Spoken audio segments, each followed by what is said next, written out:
Hey everyone, and glad that you're joining us today. As we wait for everyone else to be let in or to come in, please could you just introduce yourself in the chat box, tell us where you're calling in from,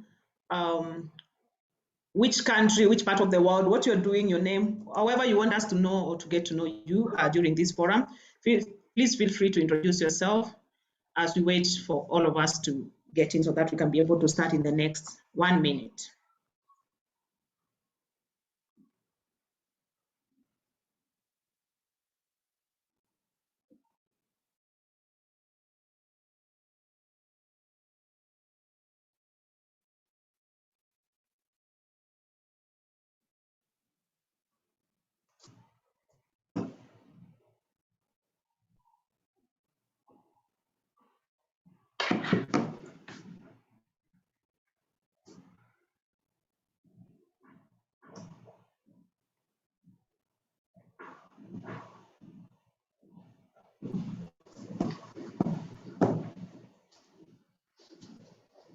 Welcome, welcome. You are joining us now. Just joined us. We're just about starting off. We're introducing ourselves in the chat box as we wait for everyone else to be. But I feel like we are now a quorum and really just want to take this time to welcome all of us to this session, Self-Care in Humanitarian and Fragile Settings, Overcoming Challenges, Embracing Opportunities, and Advancing a New Advocacy Agenda. There's no more exciting time than now when we are talking about self-care in humanitarian settings. I think as someone, as a midwife myself, who has worked in humanitarian settings, I don't think there's another time for us to discuss self-care in humanitarian settings than now. I'm really overly excited to be moderating this session. My name is Angela Nguku. I am the Deputy CEO for White Ribbon Alliance. White Ribbon Alliance is a people-led movement for reproductive health and rights. And our work is basically centered on the self-articulated needs of women and girls. And so I will be your main moderator. I will have so many other s'articule sur les soins des femmes et des filles. And I'm glad to see some familiar faces. Je suis content de voir des visages connus. La bienvenida a todos para que puedan contribuir en cómo mejorar estos y trabajar en estos entornos humanitarios. La siguiente diapositiva, por favor.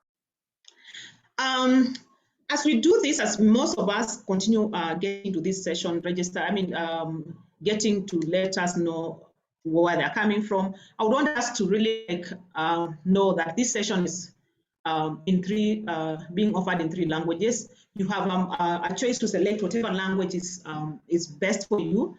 At the bottom of your screen in the toolbar, you can click on the button labeled Interpretations. Choose which language you would like to hear the summit delivered in, whether it's English, French, or Spanish, so that the 3 official languages that we are using for this session. You will then be added to the audio channel of your choice. And keep in mind, you have the ability to toggle between channels if you'd like. So if someone is speaking in a language that you'd want to listen the session in, please feel free to do so. And really, I'm welcoming all of us, those who are joining us, to be part and parcel of this interesting conversation, really timely conversations around self-care in humanitarian settings at a time like now where we know that self-care is really like the root of healthcare, as I always call it, across board. So feel much welcome and to interact with us throughout this session and contribute to the discussion and shaping the self-care agenda in humanitarian and fragile settings.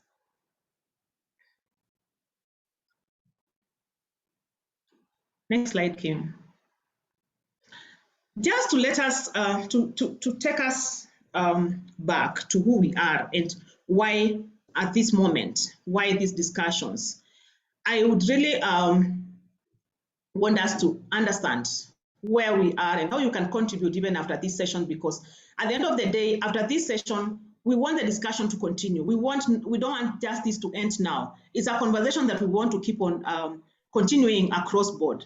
So you can join and become a part of the Self-Care Trailblazer group that I'm going to describe in a short while, or you can reach out to any of the members in the team, that either Molly or Kim or Andrea or anyone else that you feel you can actually get to understand more about this much later or even now. But there's going to be a lot of information that's going to be provided on the chat, or now you can follow through and the like. But just to take us through what the Self-Care Trailblazer Group is all about, it's a global coalition dedicated to expanding the safe and effective practice of self-care so that individuals can better manage their own health, their health outcomes are improved, and health systems are better equipped to achieve universal health coverage. All of us know that we are at a time when we do not have enough, for example, health workers to cover everybody. We are not everyone lives in a place where they can be able to access health facilities. And worse still, if you are living in a humanitarian setting, the fragile setting, we're in a time when crisis is increasing in different parts of the world. How then can we use self-care? And so the Self-Care Trailblazer Group is basically that coalition that is trying to expand that safe and effective practice of self-care for individuals across different dimensions. So this session today is co-hosted by the Self-Care Trailblazer Group, Country Advocacy Working Group, which is chaired by the White Ribbon Alliance. I co-chair that with Kim Whipke, who is part of this group. And it's a forum for sharing effective approaches, promising practices, and lessons learned on policy and advocacy efforts to advance self-care at the country level, nationally and subnationally. I think for those who do not know who White Ribbon Alliance is, as I earlier said, it's a people-led movement for reproductive health and maternal rights. What we do is that we listen to what women and girls are telling us, what people are telling us. We ask, we listen, we act, and we ask other people to act. And we have been really part of the propagators of self-care driven by individuals, and that is, we co-chair the Self-Care Trailblazer Working Group. We are also in collaboration with the Interagency Working Group on Reproductive Health in Crisis. And at this moment, I want to call upon Natalie, who is going to tell us more about the Interagency Working Group on Reproductive Health. Qui va vous en dire plus au sujet de la situation critique d'auto-soin. Really welcome whoever else is joining us when the session has started. Over to you, Natalie. Great, thanks, Angela. And good morning, good afternoon, good evening to everyone who's been able to join us today. My name is Natalie Solotros. I'm the Sexual and Reproductive Health and Rights Advisor for Research and Innovation at the International Rescue Committee. And I'm really excited to be here today representing also the Interagency Working Group on Reproductive Health and Crisis, which is a coalition that was started in 1995 when SRHR in humanitarian settings was virtually non-existent. And since then, it's grown to be an international coalition with over 4,000 individual members representing over 122 different countries and territories. And our goal is really to strengthen and expand access to quality SRHR services for people affected by crisis. And we do this in many different ways, but primarily through issuing evidence-based guidance and tools, generating, documenting, and disseminating evidence, and advocating to influence policies, programming, and funding for SRHR in crisis. We're really excited for this collaboration today. And I'll also put into the chat a bit more information on the IWAG so that you get to know the coalition better and how you could explore becoming a member. So we're excited to get the program started for today. So I'm going to pass the mic over back to Angela and then to our presenters.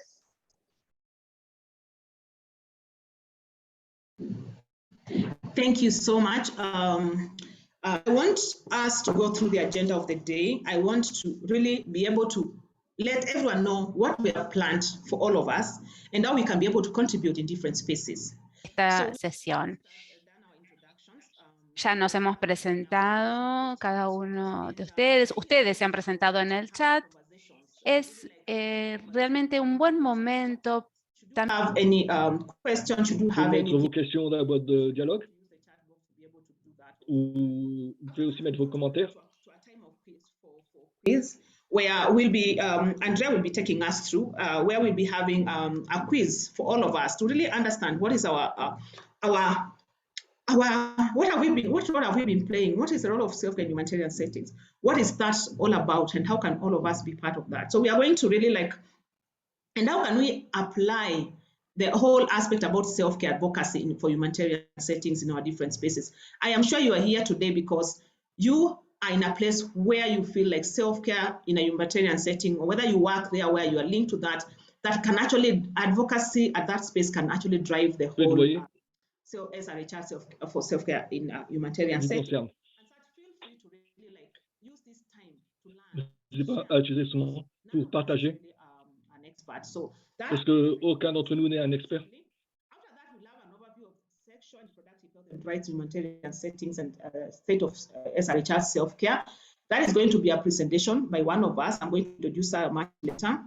After that, we are going to have a panel discussion where we'll have experience of self-care implementation and advocacy from different spaces across different parts of the world. Then after that, we'll come to an interactive activity. Sorry, let me take you back. After the panel discussion, please feel free to ask as many questions, to interact with each other and ask questions or to share experiences at that moment. We are then going to have an interactive activity around advocacy experiences and resource needs. And after that, I feel we'll have done enough to start the conversation and then we'll adjourn. So that is what the agenda that we've lined up for all of us today. And that's how it's going to look like. Next slide, please. Before we get to Andrea, I feel this is one of my most interesting and exciting definitions of self-care. We know that the World Health Organization defines self-care as the ability of individuals, families, and communities to promote health, prevent disease, maintain health, and to cope with illnesses and disability with or without the support of a healthcare provider. And over time, White Ribbon Alliance, in collaboration with the Self-Care Trailblazer Group and as the co-chairs of the Country Advocacy Working Group, we have held different conversations with different groups to understand what this means. And this is what we've had across board. Self-care defined. Participants have offered their own definitions of self-care throughout the Self-Care Learning Discovery Series, one of the biggest convenings we've ever held last year. And this is what they had to say. To me, self-care means these things. I'll not read all of them, but just a few. A good feeling, a revolutionary act in a patriarchal world, community care, demedicalization of health, autonomy and choice in caring for myself, liberation, giving myself grace, gratitude, and forgiveness at all times. But I think the thing that stuck for me and for most of my team members is that self-care is this that came from a 23-year-old DRC refugee and community activist, Farida Luanda. She said that self-care is the only opportunity to own our bodies and bring back our dignity. I don't think it can either be said elsewhere. I mean, in any other way, better than what that has been said. And for me, that is really like the thing, that the confirmation that self-care is really an opportunity to own our bodies and bring back our dignity. Through so many words, we can define it in our own way.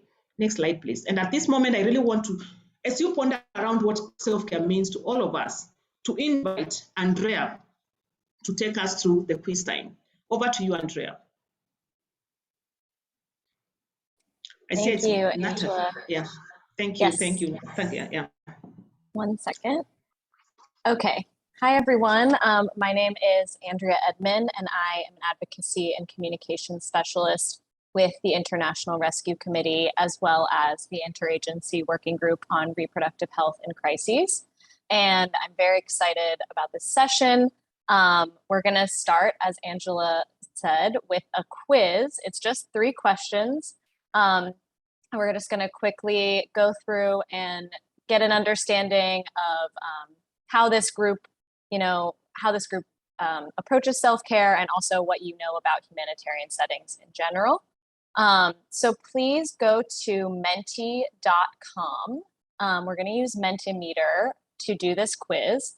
So menti.com, and then use the code 3. le code 3530 6654. It may ask you to create a free account. Vous vous demandez de créer un compte libre. Si c'est facile, vous pouvez mettre vos réponses dans la boîte de dialogue. Si vous ne vous sentez pas à l'aise, vous utilisez menti.com. C'est bon. Il y a aussi ce code. Si vous utilisez votre téléphone portable. On that, this should take you to the correct link. So we'll take about 30 seconds here to give people time to go to menti.com and enter the code 35306654, and then we will get started. And I believe someone has put the code in the chat as well. with a link to, if you are still having trouble getting to menti.com. So we'll give it about 15 more seconds, and then we'll switch to the quiz.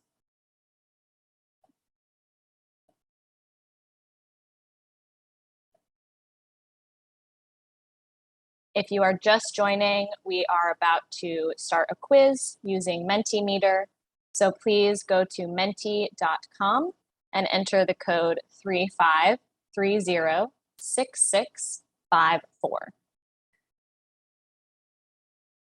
Okay, so I'm going to transition us to the quiz screen.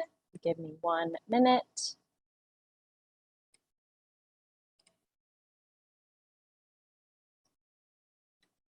Okay.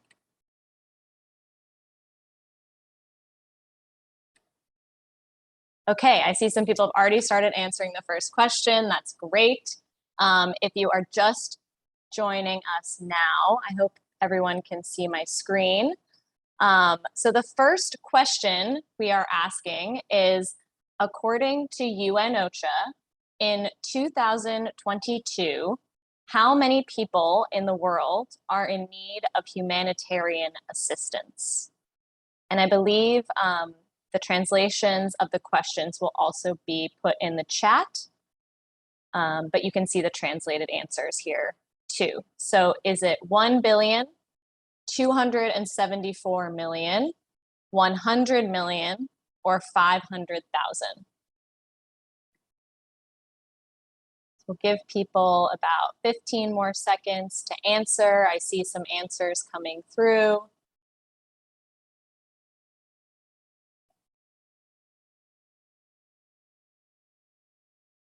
And if you are still having trouble accessing the quiz, the Menti code is at the top of the screen.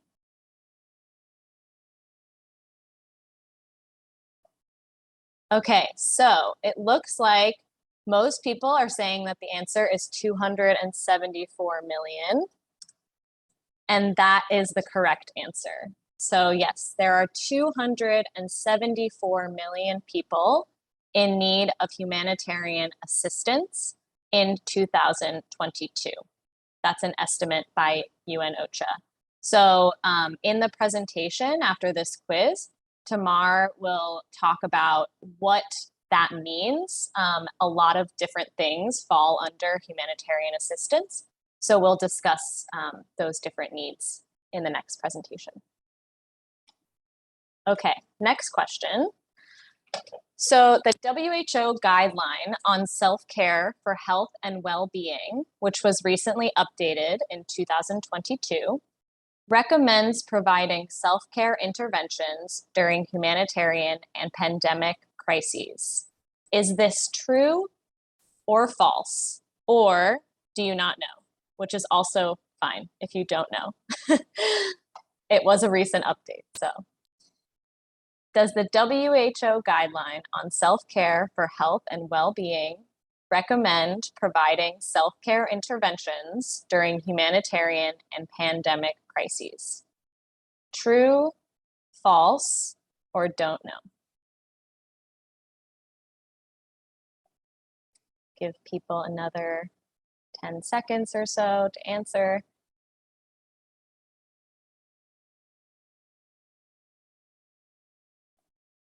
If you are just joining the meeting, welcome. Welcome to this session. We are currently doing a quiz using menti.com. If you go to www.menti.com and use the code 35306654, you can participate in this quiz. Okay, so let's find out the answer, which most of you got correct. So yes, this is true. The WHO Guideline on Self-Care for Health and Well-Being does recommend providing self-care interventions during humanitarian and pandemic crises. It is specified in recommendation 38 and 39, and that will also be covered in more detail in the upcoming presentations in this session. All right, and then the final question in our quiz is, what are the main challenges to delivering or supporting self-care approaches during COVID-19 or another emergency or shock? So here you can put in as many answers as you want, and it's going to populate a word cloud for us to see if there are similar challenges that members of this session are facing. So please feel free to write the challenges that you personally have faced in delivering or supporting self-care in these times, or challenges you have observed. So this is great. I'm seeing some words come in.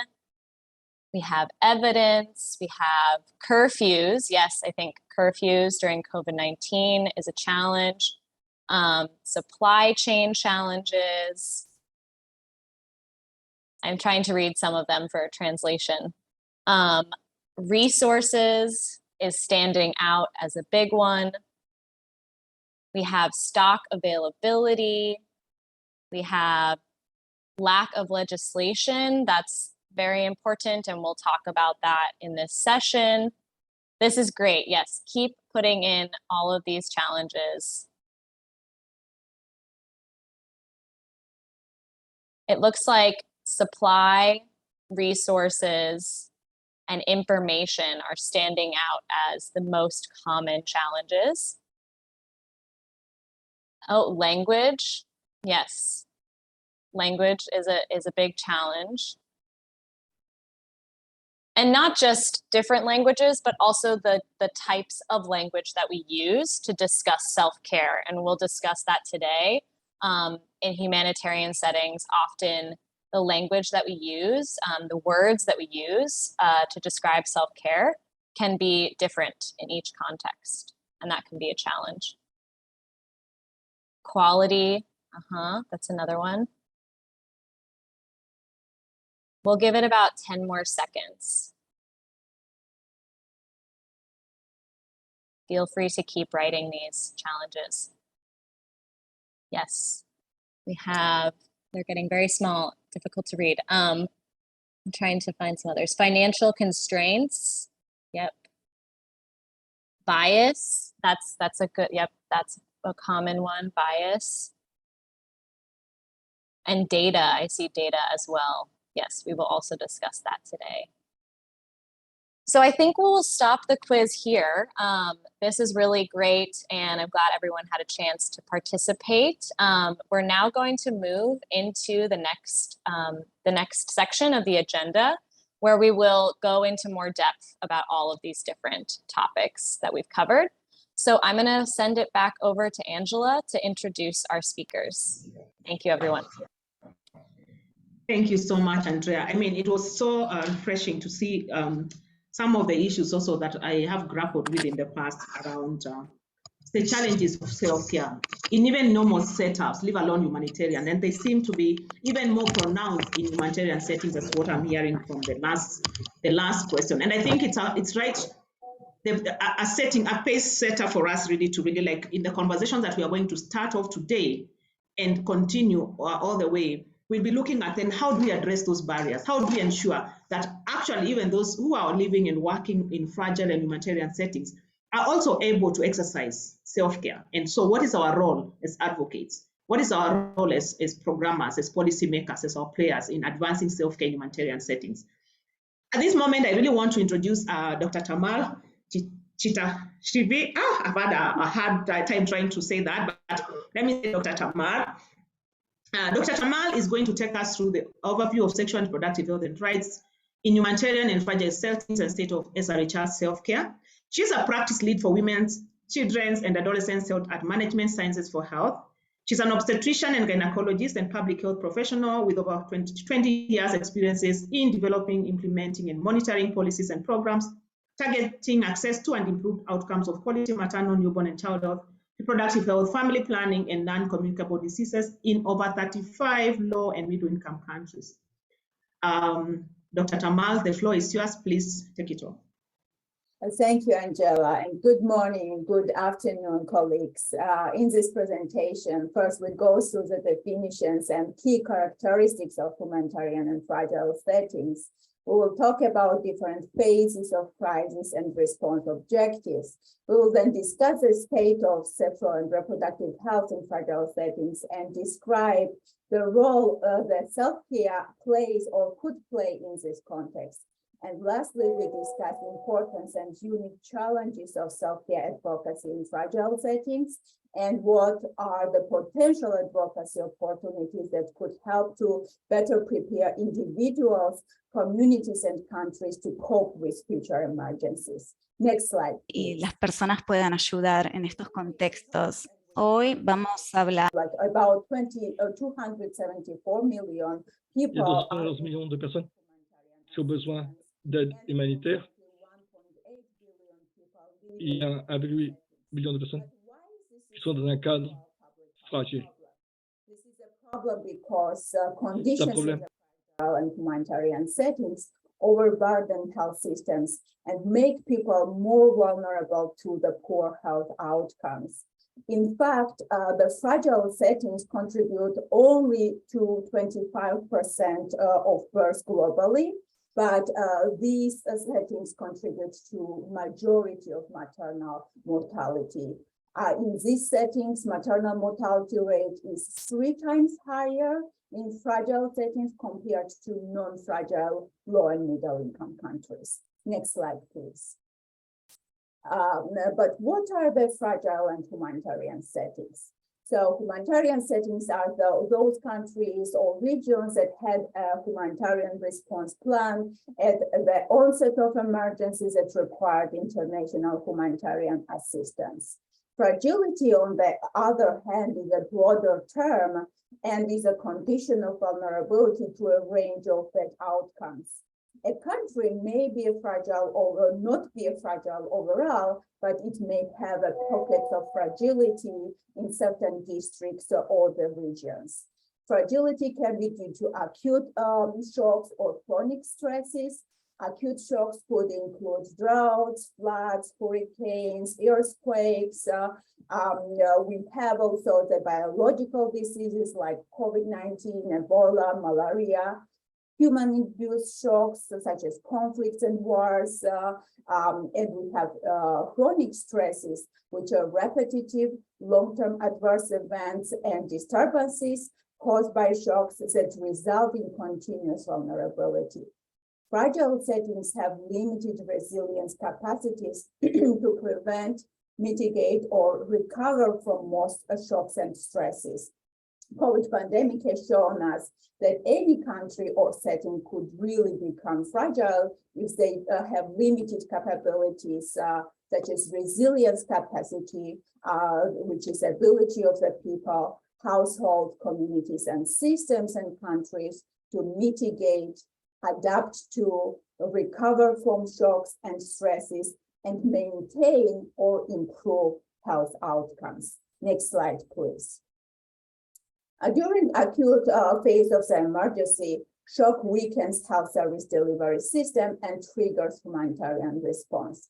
During this acute phase of emergency, the objective is to strengthen absorptive resilience capacity to mitigate vulnerability to the impact of the shocks and stresses and restore the health services by layering development interventions to humanitarian actors interventions on focusing on life-saving interventions and protection.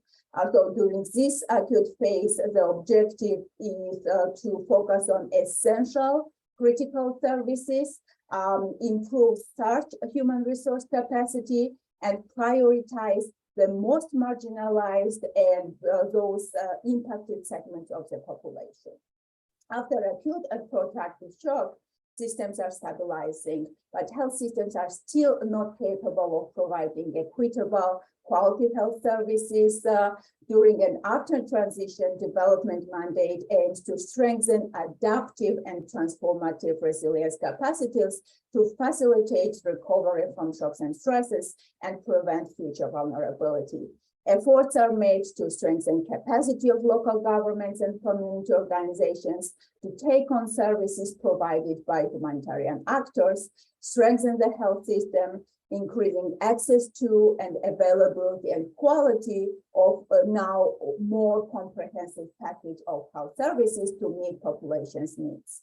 So with this description, the path from humanitarian assistance to development seems simple and linear. But in reality, it is very complex and it is never linear. Example could be COVID waves with multiple lockdowns and overburdened hospitals in and across countries, or countries struggling COVID pandemic, then we are being hit with another natural disaster like volcano in DRC or conflict in Afghanistan, Burkina Faso, or Sudan. In these situations, countries undergoing transition or development may quickly go back to the need for humanitarian assistance and complementary recovery. Next slide, please. As we noted during the shocks and humanitarian crisis, we really focus mainly on maintaining essential life-saving interventions and services. Minimum initial service package for humanitarian for sexual and reproductive health in humanitarian settings is a coordinated set of activities which is designed to address priority reproductive health needs in the early days and weeks of the emergency. Next slide, please.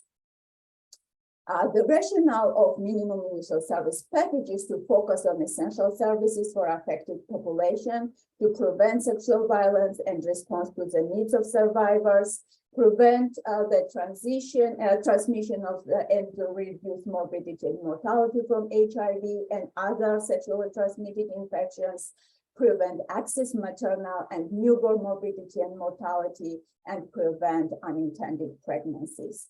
Two other objectives of MISP is coordination and planning, and focusing on ensuring health sector cluster to identify the lead organization for implementing minimum initial service package and make sure that we plan for the comprehensive health reproductive and sexual and reproductive health services integrated into primary care as soon as possible after acute shock is done.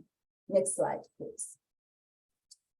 Just to give you an illustrative example, Objective 4 of Minimum Initial Service Package is focused on preventive excess maternal and newborn mortality and morbidity. Services prioritized here include clean, safe delivery and essential newborn care, EMOC, emergency referral system, and post-abortion care. After acute emergency is over, then comprehensive SRH services should be built upon minimum initial service package and be integrated into primary health care as much as possible. And this includes antenatal care, postnatal care, cervical cancer screening, and other comprehensive package of services. However, the guidance on how and when to move from minimum initial service package to the comprehensive package of services is quite fuzzy. And during funding constraints and implementation challenges in protracted settings, minimum initial service package often becomes a target to work forward rather than the minimum standard of care. Next slide, please. Self-care interventions in fragile settings could be a critical strategy to ensure continuity of minimum initial service package during an acute emergency. Self-care is the ability, as Angela said, of individuals, families, and communities to promote health, prevent disease, maintain health, and cope with illnesses and disabilities. As she said, this is ability of people to own our body in a dignified way. It is important to mention that self-care is not only the strategy to substitute care that otherwise should be provided by a healthcare worker, but it is much more. It includes actions to maintain health, such as self-awareness, self-help, self-testing, and self-management. Self-care was already shifting the way healthcare is delivered in both stable and emergency settings, but COVID-19 pandemic really accelerated it even further. During pandemics, self-care measures such as physical distancing, wearing masks, good hygiene were an essential part of the global pandemic response.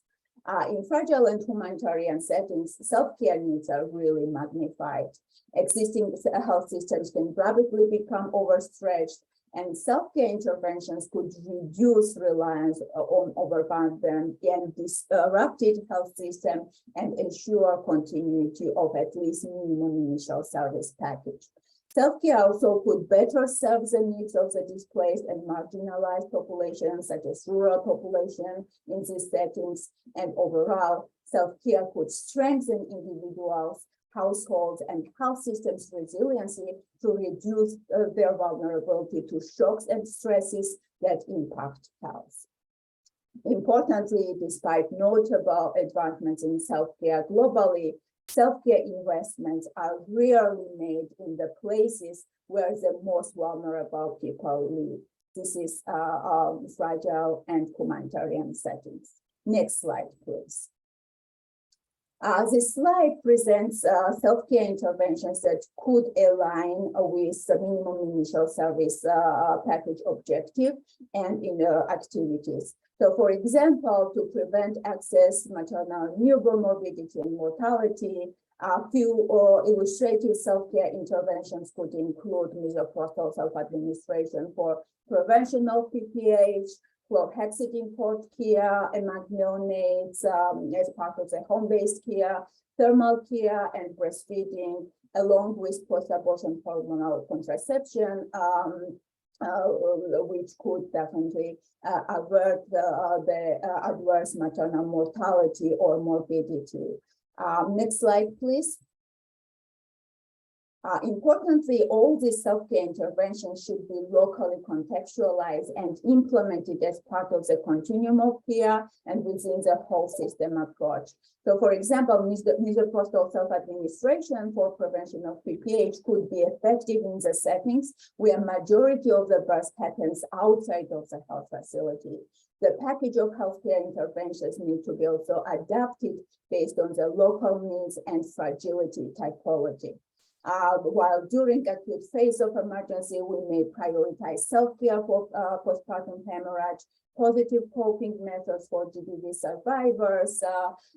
During transition, the package of self-care services could include monitoring of blood pressure during pregnancy, of self-management of folic acid, iron and folic acid supplementation before, during, and after pregnancy. While during the development, the package could be further expanded to include HPV self-sampling, self-monitoring of blood glucose level during pregnancy and others. And these interventions, self-care interventions, may become more convenience and efficiency objectives to get services at home, rather than the critical need to access these services. Next slide, please. Similarly, programmatic implementations for including self-care interventions vary vastly, depending on the settings, intervention type, and where and how these interventions can be accessed. As noted earlier, WHO recommends prioritizing a few self-care interventions in humanitarian and fragile settings, and those are the digital health services, self-care interventions, task sharing, and outreach as self-care implementation considerations during a humanitarian and pandemic crisis. We all may agree that with growing number of fragile and humanitarian settings with reliable mobile phone ownership and connectivity, we can really foresee that the use of mobile phones and other digital health technologies could really offer a promising platform to explore and advance implementation of sexual and reproductive health self-care interventions in these settings. WHO also recommends maximizing occupational health and staff safety measures, including providing mental health support and psychosocial support and promoting self-care strategies for health workers. And COVID pandemic again really showed the importance of self-care of carers and health workers. Next slide, please. Implementation considerations are important. However, there are still many practical challenges and questions how to operationalize this self-care in fragile settings. The questions are, for example, how to effectively introduce, maintain, and expand coverage to the self-care in the context of supply chain disruptions, or how to introduce and scale up the new technologies and service delivery approaches in settings where is a limited infrastructure, capacity, or even awareness and availability about the availability of the options, and so forth. Next slide, please. Next slide, yes. Two BMC articles provide really great insight on these questions. The first one on the left talks more about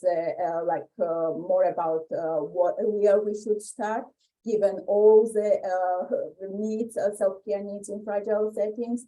And one on the right examines available evidence regarding SRH self-care interventions and implementation considerations. Next slide, please.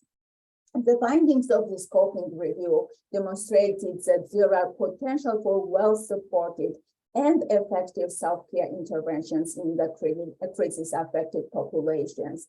This includes self-care administration of misoprostol for addressing postpartum hemorrhage, home-based essential newborn care with fluohexidine cord care, thermal care for newborns, self-care techniques for and self-help techniques for GBV survivors, and self-administration of injectable contraceptions, for example. However, description of these interventions, study settings and factors influencing implementation are really thinly described. And there is no considerations in terms of how these interventions may differ in stable and fragile or crisis-affected settings. No articles also mention barriers to self-care or implementation considerations specific to humanitarian settings. The scoping review is a call to action to further research to guide policies and programs targeted to expand self-care interventions in fragile settings, introducing new models of care, and provide better description on how promotion, advocacy, and support for self-care are tailored to context-specific population interests. While evidence of effectiveness of self-care intervention is needed, we also need to explore the extent to which they are of good quality and protect users from medical and social harm, violence, coercion, and discrimination. Conversely, knowledge is required to understand if such practices reinforce unsafe and harmful self-medicalization in humanitarian and fragile settings. Next slide, please. There are many challenges of advocating SRH self-care in fragile settings. First, as we described, package of self-care interventions vary very widely based on the fragility typology, acuteness, and local context. While advocacy may focus on mask and hand hygiene during a COVID pandemic, during flood or other pandemics that result in physical access barriers to health facilities, we may prioritize giving sufficient supplies of medication like iron folic acid tablets and contraceptives to postpartum women, for example. Key stakeholders and target audience may also differ. In humanitarian settings, we know that we have health cluster, humanitarian actors. Also, evidence of effectiveness and effective implementation strategies is also limited. As you know, there were a lot of confusion about evidence of using masks and the type of masks during COVID pandemic. Proper information and risk communication may also be challenging due to the literacy in rural and very poor settings and multiple languages among migrants populations. And lastly, the government accountability and fulfillment of the patient rights may be limited in fragile contexts and may pose additional challenges to advocate for self-care for sexual and reproductive health and rights. Next slide, please. On the other hand, there are many opportunities and entry points for advocating self-care in fragile settings. Wider self-care policies and an enabling environment is enhancing as part of the global pandemics and climate change response.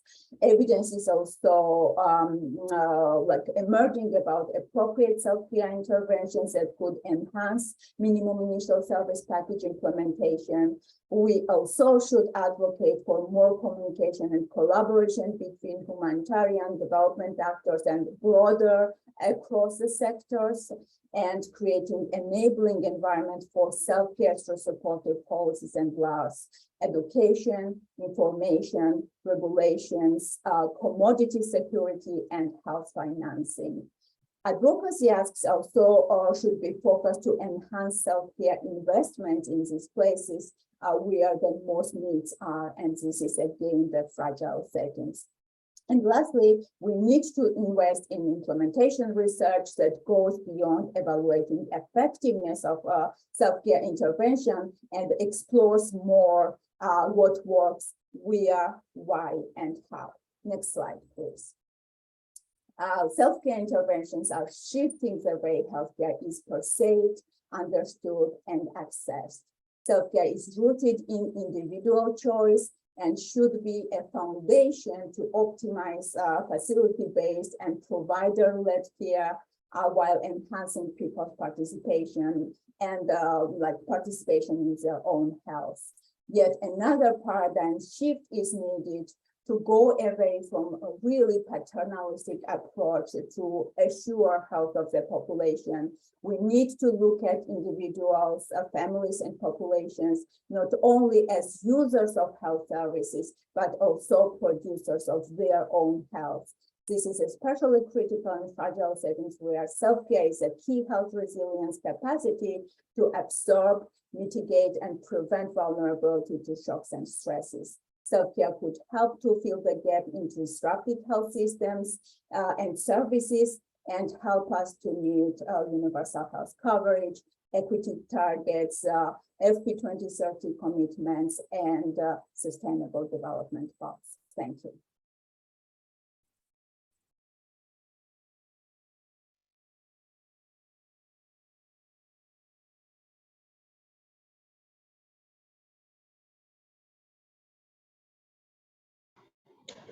Thank you so much, Dr. Tamar. It's really, can you hear me? Yes, we can hear you. Oh, okay.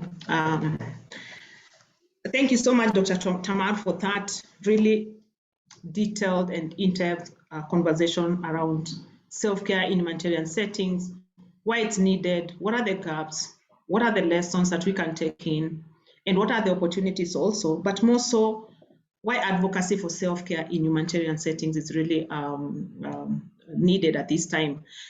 I think at this time, not to dilute anyone's comments, comments of questions, I would really want to bring in all of us to take this moment to ask any questions or share any experience that you have. You can put that in the chat.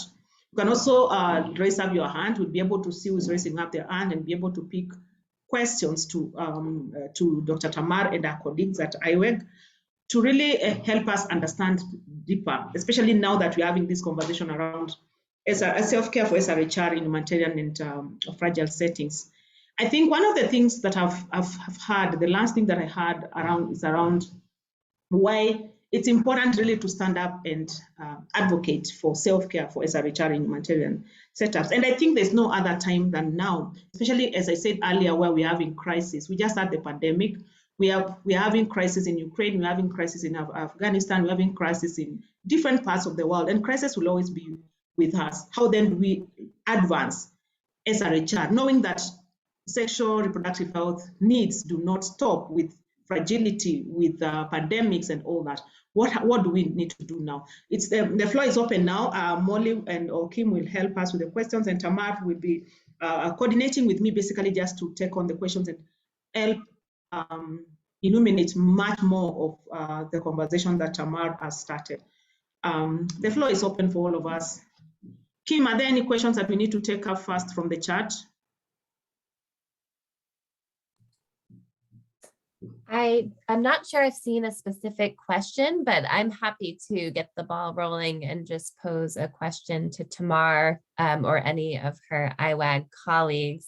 You know, I'm really struck by the fact that there's very little, you know, program and or research happening in fragile and crisis settings when it comes to self-care.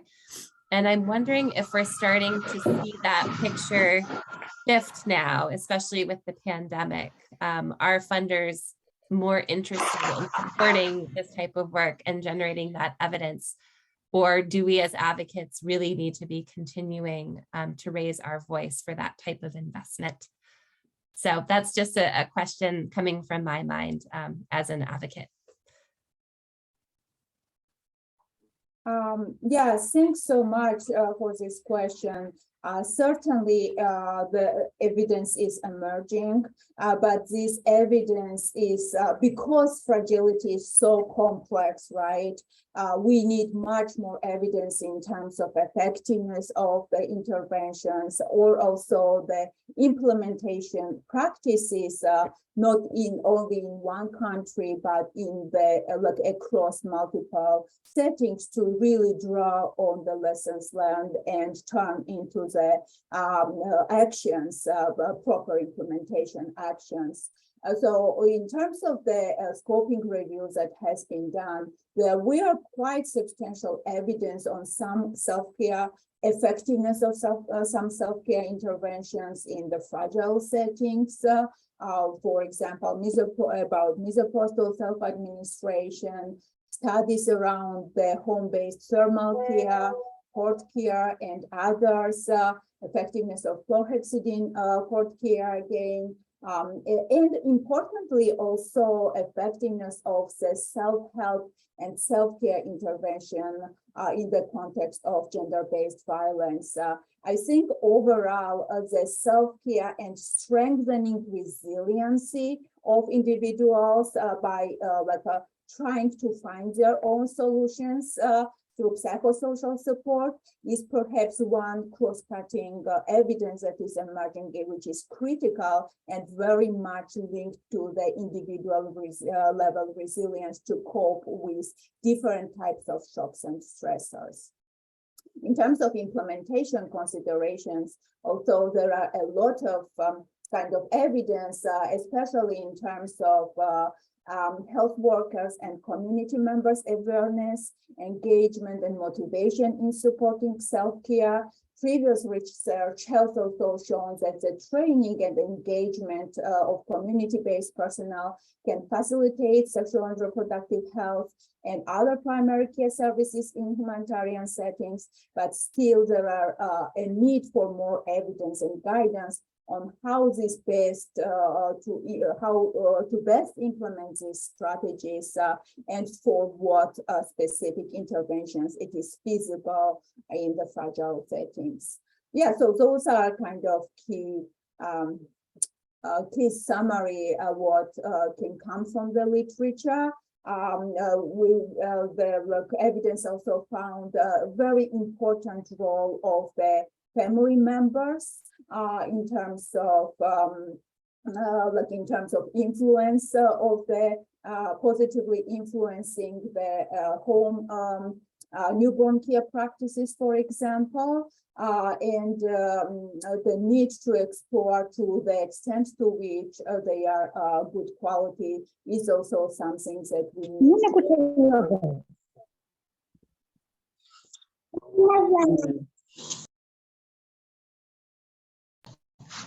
Thank you so much, Dr. Tamar. That was quite illuminating. I think I see a question in the chat. Interested to learn about approaches and experiences in implementing the self-awareness component in fragile settings besides digital home health approaches. Kindly share. Dr. Tamar or any of your colleagues at IWEG, what would you need to say about that? What are some of the learnings that you can share? About the self-awareness component, evidence is quite limited. So the evidence is very much focused, what I have seen so far, evidence is very much focused on the services that's supposed to be provided by care providers, like forehead-sitting for care, misoprostol, like self-administration for postpartum hemorrhage management. But the evidence on the self-awareness practices is quite limited. But please, my colleagues, I will ask to chime in if you have more knowledge about like any of these like effectiveness of self-awareness interventions in fragile settings. Thank you. Yes, addition? No, I was just going to echo Tamar's comment that there is a lack of evidence. And I think specifically for humanitarian settings, I think we need to address that there is a giant digital divide in many of those settings where phone ownership may not be as high as other areas of the world. And so there really is a need to develop strong SBCC campaigns around self-care that reflect the context of humanitarian and emergency settings. So just echoing her point. Over. Thank you. Before I go to the next chat question, I see Martha is raising up her hand. Please go ahead and ask your question. Thank you. Oh, thank you very much. And thank you very much for that really informative presentation. Just a quick question and comment is that as you've noted, the evidence is pretty slim. The efficacy of self-care interventions, I think the data is clear on that. That's through systematic reviews and such. But the specific details about which self-care interventions make most sense, are most feasible in different settings for which populations, for what outcomes. I mean, that's, I think, a point where we're at now, and it'd be really useful to have some examples of that or try to kind of push that forward, because I think we need to be very specific about which types of self-care interventions are most pressing in which contexts, for what reasons, with what outcomes, and then do more operational research around that. That's just a point. I don't know if Dr. Tamar might comment on that or if she's in agreement or not. Yeah, I could not agree with you more.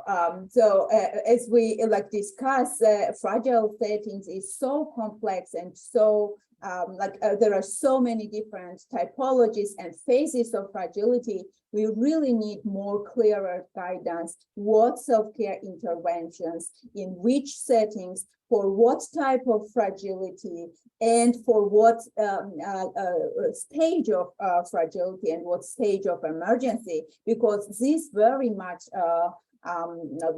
very much determines the success, because self-care interventions don't come right away, right? They need quite a lot of investments, and they need to be implemented through the whole system approach. There needs to be commodity security component, health financing, information, education, right? It's a bundle of interventions. And without this specific understanding of effectiveness and maybe the most meaningful interventions for different type of fragility, like what are the most important during the flood season, let's say, right? What are the most important self-care interventions during infectious diseases like COVID, right? So without this type of analysis, and also not only effectiveness of these interventions, but also the implementation considerations, we will not be able to effectively implement this on a larger scale. Thank you so much for your feedback. Thank you, Dr. Tamar. I want us to take 2 more questions and then we can proceed. I know I see a lot of this and I think we'll be able to answer these and maybe circulate in the note later for the whoever is attending. 2 questions that I'm going to combine. One asks, what kind of level of support are we seeing from the development sector for self-care? In other words, is this seen as entirely a humanitarian sector response? The second question is, what evidence do we have about how governments are or are not embracing the need for self-care in these settings? In the climate of reducing donor investments and insistence on domestic resource mobilizations, governments are expected to fund more and more. And I think I'll add a question to that. Governments are expected to fund more and more, but yet we know that, for example, in refugee settings, it's a host government that is supposed, is it a host government that is supposed to fund that? And how then do we see ourselves like getting in and really amplifying the need for self-care in such circumstances? Because I think most of the host governments sometimes do not have what it takes to be able to provide the resources for just the general healthcare, leave alone moving beyond that to self-care. Over to you, Tamar and colleagues. Yeah, I think we certainly need to highlight that this is not the only humanitarian setting intervention. And as we highlighted, self-care should not be considered only the substitute of health services that is provided by care providers. I think that's very important.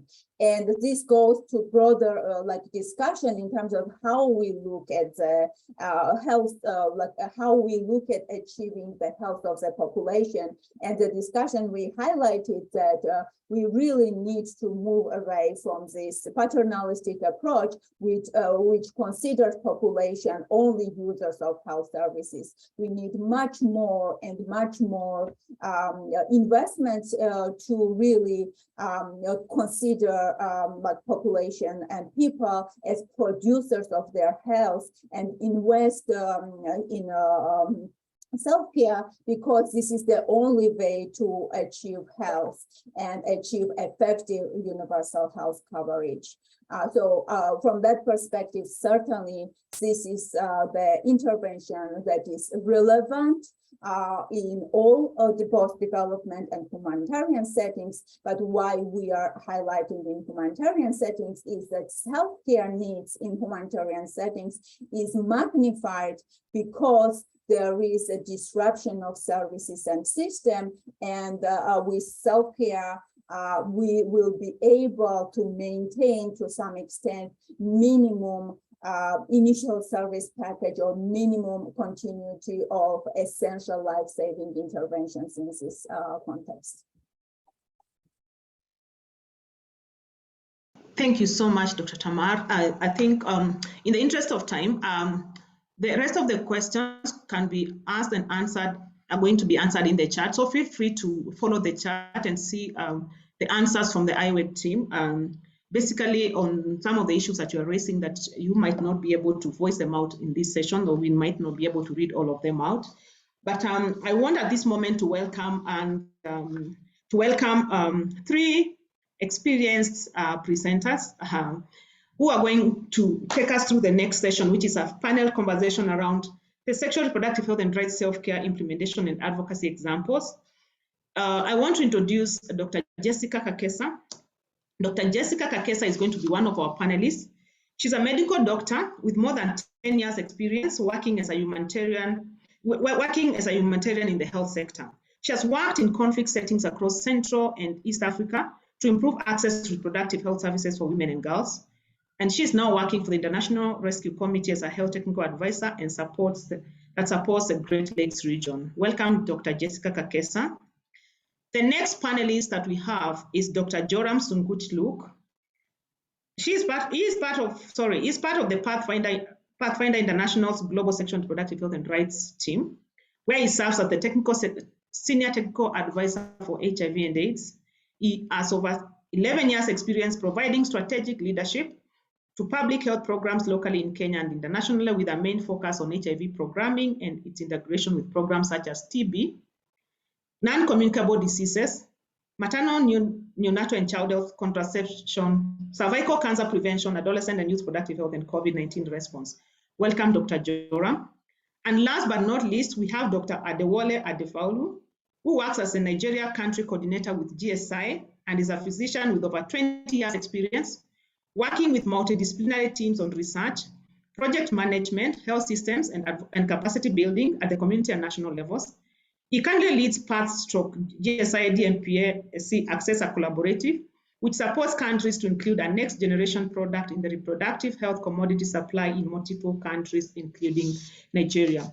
These three panelists are going to share with us examples of self-care in different spaces, and basically just share some of the learnings. We're going to have a question and answer session that we could actually continue the conversation that Dr. Tamar started, and they could actually add to more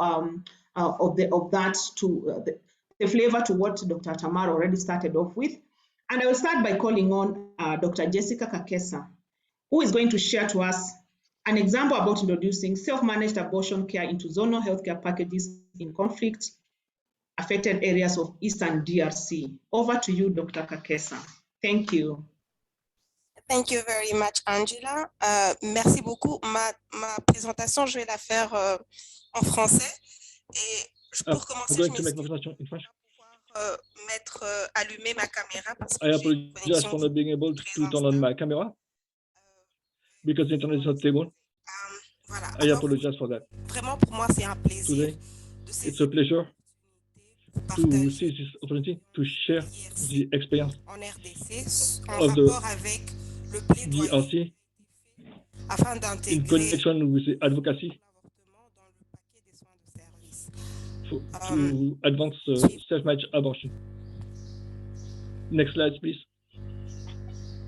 Alors, je vais commencer par parler un peu de l'histoire de ce plaidoyer afin de with the history of this advocacy, ces efforts to give ont you été a context in which those efforts have been performed.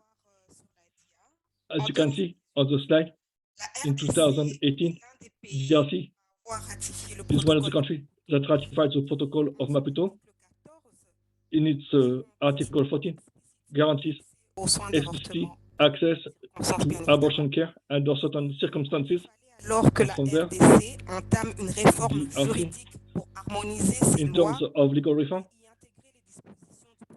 integrate the position of the Maputo Protocol regarding abortion. Mais pour ce faire, but to do that, on a dû s'associer et we had créer to associate qu'on create a appelait coalition pour la lutte contre les grossesses non désirées. Alors, cette coalition a mené un plaidoyer pour la domestication du protocole de Maputo, mais aussi le positionnement des soins comme une stratégie clé pour la réduction de la mortalité maternelle. That abortion was a key strategy to reduce maternity RDC a finalement DRC finally put the Maputo Protocol in their legal gazette to have this treaty into national law. In 2020, validation des normes there was et des directives a validation of the standards and directives updated regarding the care. Próxima diapositiva, por favor.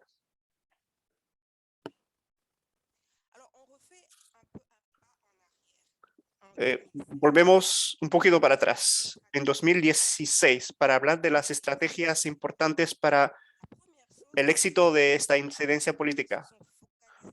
Primero, nos enfocamos en el contexto humanitario de context in DRC, in the matter of death, but also on the high levels of sexual violence. We also focused using the Maputo Protocol as a tool of advocacy and accountability of the national authorities. Thirdly, we had to engage high-level officials and also champions gender equality that recognize to complete abortion care as a barrier to achieving gender equality goals. On a dû créer un partenariat avec des organisations locales, with some local organizations of the civil society to support their efforts to reach our goals coalition qui était In this coalition, la publication, enfin, there was a publication domestication de ce protocole de Maputo et qui of the garantissait Maputo l'accès aux services de protocol soins complets d'avortement. domestically and the access to abortion care. Next slide, please. Alors, ce dont je viens parler, c'était What I just talked about, it was advocacy, national. it was Mais ensuite, domestic, ceci nous a permis au niveau that allowed us et même zonal at the level of the province to be mettre en able place un to modèle, implement a model d'auto-soin pour l'avortement. of self-care for abortion. De parler un peu des stratégies qui ont Before we été talk about capitales aussi pour que strategies ce that were also réussisse, je vais essential un peu to décrire succeed, le modèle. I would like to describe the model that we tested. Principalement à l'est de la RDC. Eso ocurrió en el este del RDC. Du Sud Kivu. Alors, pour ce modèle, Este modelo il y avait d'une part la disponibilité des services. tenía, en primer lugar, la disponibilidad de los servicios Au niveau des structures sanitaires, il y avait des prestataires. y las estructuras sanitarias. Ils étaient aussi formés sur les soins complets d'avortement, mais aussi sur l'approche de On réduction de abortion, il y avait une disponibilité. also on the reduction of mortality. Un système de It soutien was also a system communautaire. Donc, to ces support, services-là étaient liés of avec community un support. groupe de soutien au niveau communautaire. Et de The l'autre services part, were on connected avait to un a partenariat avec des support pharmacies group privées at community level. où on avait There were also private des pharmacies. pharmaciens qui étaient aussi formés Pharmacists sur le were also counseling, qui trained étaient formés sur l'approche de la réduction de risque. Et on the au-delà de approach cela, of on a dû avoir reduction un of risk. accord avec eux sur We had an agreement un ticket, with si them, vous voulez, d'achat qui était assez accessible par la with la a population pour l'achat that was accessible to the population. du misoprostol ou du misomifé. Slide suivante, s'il vous plaît. Next slide, please. Alors, cette slide, en fait, elle montre les résultats que nous This avons slide shows the obtenus results de janvier we 2019 à novembre obtained 2020. from January 2019 to Elle November montre, en fait, le 2020. total de toutes les It shows clientes au niveau des structures the total sanitaires, of tout the comme clients aussi au niveau celles qui in sont health allées structures and acheter those les commodités au who niveau de went la to pharmacie. buy the Donc, commodities on a eu un with total de pharmacists. 4395 clientes But we et had 31% ont reçu les services 4,395 et who received the services. 5% ont reçu les services au niveau des ont acheté les commodités au niveau des pharmacies privées. Also bought the commodities from a private pharmacist. Next slide, please. Alors, qu'est-ce qui a permis l'acceptation et What allowed l'intégration de to l'auto-soin accept pour the integration l'avortement dans ces zones de of santé? self-care in abortion C'est is d'abord those une health première chose, c'est facilities. qu'on a dû tirer parti des solides relations We had qui avaient déjà été to bâties avec les partenaires gouvernementaux, mais aussi les autres champions work identifiés, with government partners ainsi que la vulgarisation to take des nouvelles advantage of that dispositions juridiques par rapport à l'avortement. and put in lay language ainsi que the les legal provisions avantages de l'auto-soin and the dans le advantage contexte de la of RDC. self-care in the context of DRC, Vraiment, avantage en termes de, voilà, qui advantage assurait la in terms confidentialité, qui of pouvait élargir privacy même le choix, that could qui pouvait expand the client répondre choice ou bien and permettre l'accès, même s'il y avait des allow restrictions access géographiques ou even if encore there des were restrictions geographic dues or security restrictions. problèmes sécuritaires. La deuxième chose, c'était d'assurer Second thing, une to ensure continuité strong des continuity soins of care entre le centre between de the santé health facilities et and the les pharmacies, pharmaciens, mais aussi la and also possibilité de répondre aux préoccupations juridiques grâce à une to approche respond to de the la legal concerns réduction de risque. Et by troisièmement, reducing comme je l'ai mentionné un peu harm. plus tôt, il y As I avait un mentioned soutien before, à l'auto-soin en there was utilisant des groupes de soutien au sein de la support to communauté. self-care Et using également, support à ce groups within niveau-là, the community il y a eu at des that efforts level pour la vulgarisation for de la efforts loi. to put in lay language the law, L'approche qui a été utilisée était une approche and de the bouche à approach oreille pour l'information that sur we la used was disponibilité from des word of mouth. services. Et cela a été couplé aussi à des activités So de this is coupled clarification de valeur with et de transformation activities of clarification pour ce qui est des services de santé de la reproduction as et to plus the services spécifiquement des of services reproduction d'avortement. and Alors, pour finir, je vais especially peut-être vous abortion parler de services. quelques And to close, considérations I would like to talk soins. about certain considerations. Slide suivante, s'il vous plaît. Next slide, please. The approach of harm reduction, risk reduction, can admit the needs of clients who are not eligible. The MAPUTO protocol opens the access to many women, but this combined approach also allows to the client who didn't meet the legal criteria to have access to the services. Advocacy at multiple levels was critical in certain program success. Pero también hay problemas de financiamiento en un contexto humanitario donde muchas veces es difícil conseguir un financiamiento durable. Et pour finir, les acquis au niveau provincial, encore au niveau zonal, ont besoin, pour être pérennisés, de l'engagement du niveau national, qui est en fait le niveau normatif, pour assurer une bonne intégration et une pérennisation de ces services-là. Je vous remercie.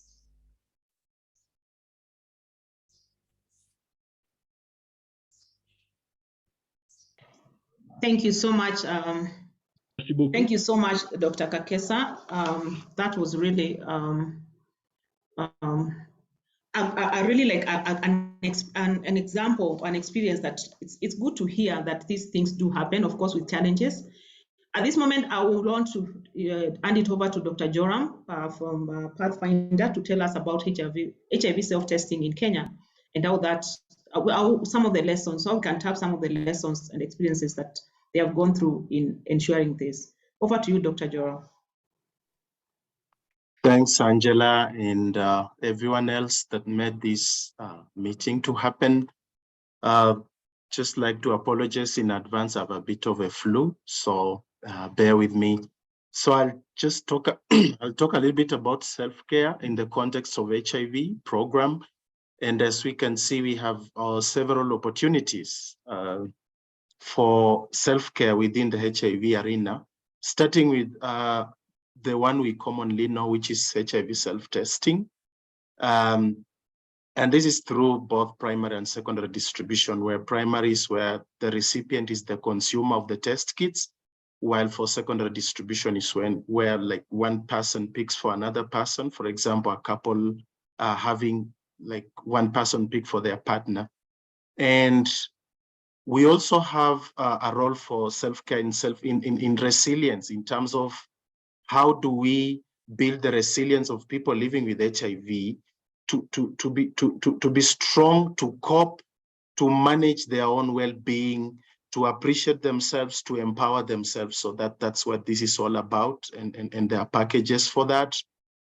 And one of the key innovations on the global arena is PrEP, pre-exposure prophylaxis, just to see how can clients pick PrEP and, you know, you manage their appointments, manage their adherence, and even adverse drug events and effects.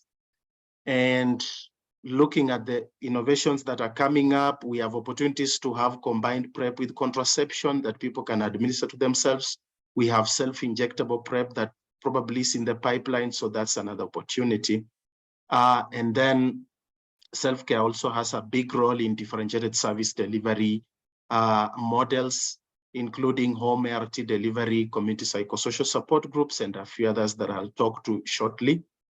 And of course, the use of the digital platforms where people can use M&E Health to access services, providers, referral and linkages. So those are just some of those opportunities. Next slide, please. So yeah, in Kenya, the government of Kenya adopted HIV self-testing in 2010, and by mid-2017, we had national guidelines. At the moment, clients above 18 years can self-test, and those aged 15 to 17 can self-test, but have to be under supervision of a qualified provider. And in the country, HIV self-test kits are distributed often to sexual partners of clients presenting at ANC, you know, all these points of service delivery, STI clinics, FP clinics, once they get their services, then they get a chance to pick kits for their partners. We also have drop-in centers for key population, as well as the routine HIV service delivery points within the facility where the kits can be gotten by the clients. In addition to, so the bulk of HIV self-kits are donor funded, either through PEPFAR or Global Fund or other mechanisms. But they are also available in the country over the counter in the pharmacies, and you can see the prices range from $5 to $10 and above, really depends on the type of the kit. And so Pathfinder has been supporting HIV self-testing along the coastal part of the country, and this is the data that I'll be sharing with us. Next slide, please. So when we look at this chart, we can appreciate that the x-axis is the age band for the clients that access test kits between October 2019 to March 2021. And if you take note, this quarter of October to December is critical because it's just before we had COVID outbreak globally. And so over that period up to 2021, we can see majority of the clients that access test kits are below 30 years. And of course, 30 to 34 also was significantly more. But this is really an encouraging opportunity because when you look at the HIV epidemic, this is a critical age, especially for adolescents and young people. So majority of those who accessed HIV test kits were below 30 years. Next slide. Yes, the gender. Thank you. I can see a question from Mother, and I just want to take a minute and talk about this slide here. There are three things to note. Number one, initially we were having a higher test kit distribution. Then there was a dip just around January to March, and we know this is at the point where we were having spikes. Il y a eu des pointes in multiple countries. du COVID dans plusieurs pays. Et après ça, le nombre de kits distribués. Through the initiative of decentralizing HIV testing to the community. As you know, we had curfews, people could not move. So that kind of scale up really ensured that people are still able to test themselves. The blue line on top are the men, and the one below are women. I can't really say there's a significant difference, but you can see more men access the test kits. And also, it was a bit of a challenge to reach the previous peak of test kit distribution because we had some troubles with commodities, procurement.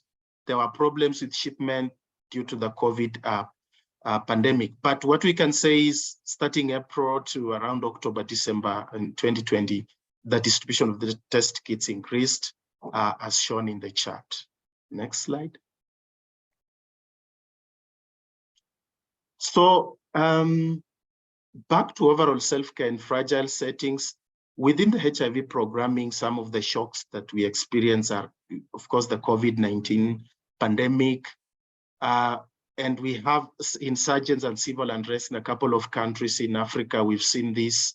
For example, we've had issues in northern Mozambique and Nigeria as well. Some of the states, we've had some of these problems. Mozambique again experienced cyclones at some point. So these are just some of the things that we experience. And how do we respond? So again, like I had mentioned, just strengthening community distribution of HIV self-test kits. And then the other part of adapting is just c'est un soutien à distance pour les clients qui vivent avec VIH, des soins psychosociaux, pour leur dispenser des soins, pour que les clients n'aient pas besoin de venir tous les jours au centre. Et on s'assure qu'ils prennent des contraceptions, des ARV. At the moment, the longest we are doing is 6 monthly dispensing, so that clients can take this and then they monitor themselves while they're at home. And then, of course, use of toll-free lines is part of that. So eventually, hoping that all this intervention, among others, can lead to quality and uninterrupted HIV care and treatment. Next slide. I think this is the last one that I had to share. Thank you very much. Back to you, Angela. Thank you so much, Joram. That was really enlightening, and I'm seeing there are questions that are coming up.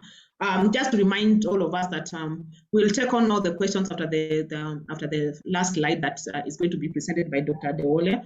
But please keep the questions coming, put them in the chat. We'll respond to them as we go along. Don't feel like your question is too small to be answered. We are going to respond to all questions in the chat or pick a few at the end of this presentation. At this moment, Dr. Dewole, please, the floor is yours.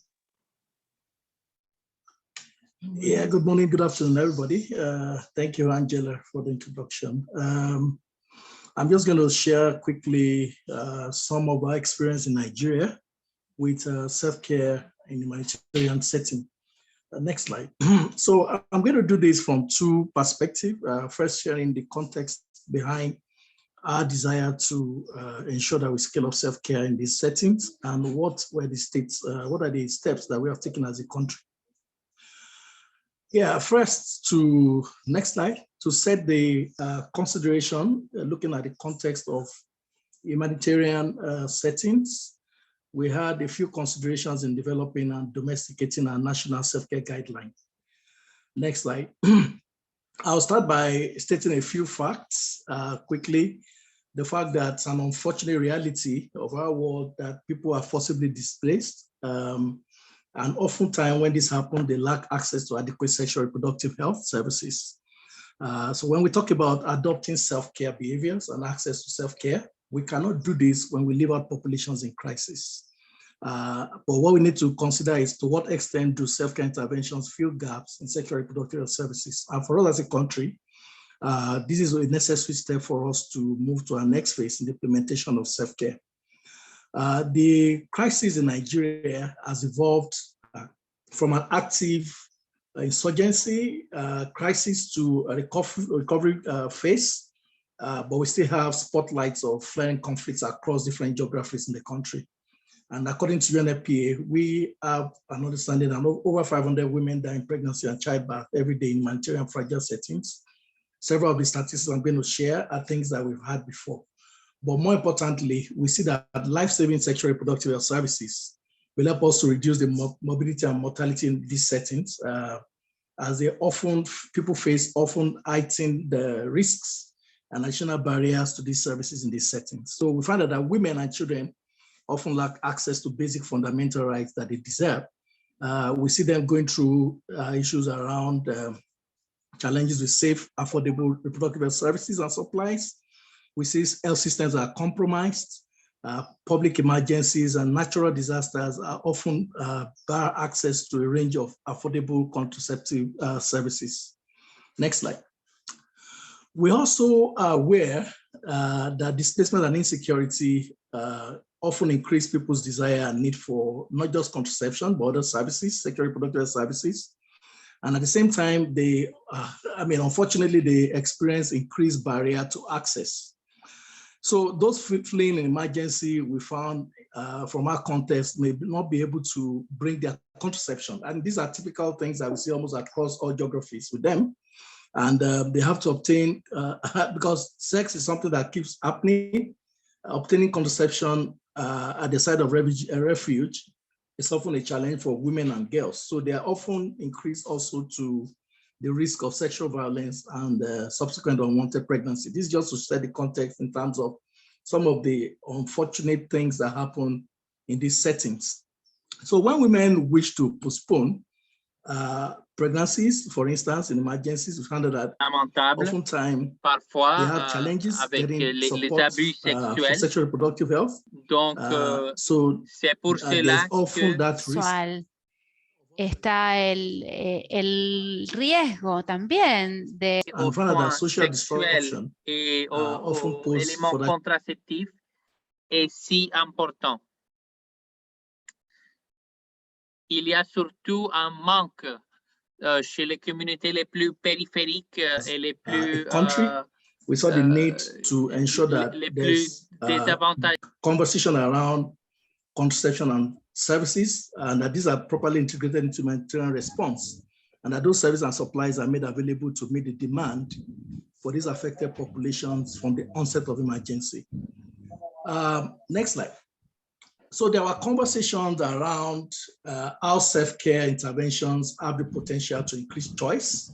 And we realized that expanding options for women in this context will be one of the methods we can use to scale up self-care in Nigeria. Because when these are accessible and affordable, they also provide more opportunities for individuals to make informed decisions regarding their health and healthcare services.